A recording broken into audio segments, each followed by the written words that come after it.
Hello everyone and welcome back to my YouTube channel with another useful and informative video which is about adaptive audio in Airpods Pro in iOS 17. So guys, you are going to get a brand new feature in iOS 17, that is adaptive audio while wearing your AirPods. So guys, when you connect your AirPods, you will enjoy adaptive audio feature on your AirPods in iOS 17.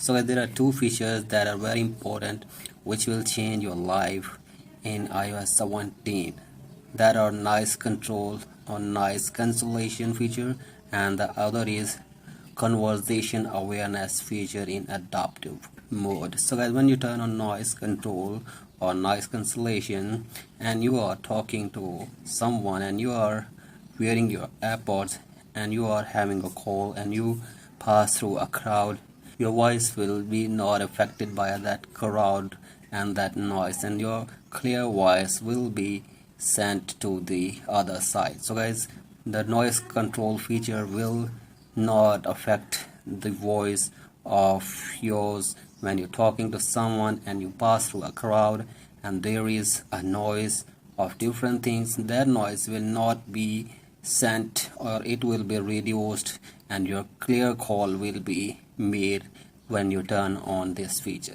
So guys, the second feature is that is conversation awareness. So guys, when you turn on conversation awareness feature, it will help you to talk someone passing by. So guys, when you are wearing your AirPod and you turn on conversation awareness mode or feature on your iPhone or AirPods, here when you are listening to a music or something else on your AirPods and you pass through or pass by any friend and you start talking to him, the volume for AirPods will automatically reduced and you will be able to talk clearly to him. So these are the two features in adaptive audio on AirPods Pro which will be available in iOS 17. So that's it for today's video. If you find this video helpful, please like and subscribe to my YouTube channel as well. Thank you.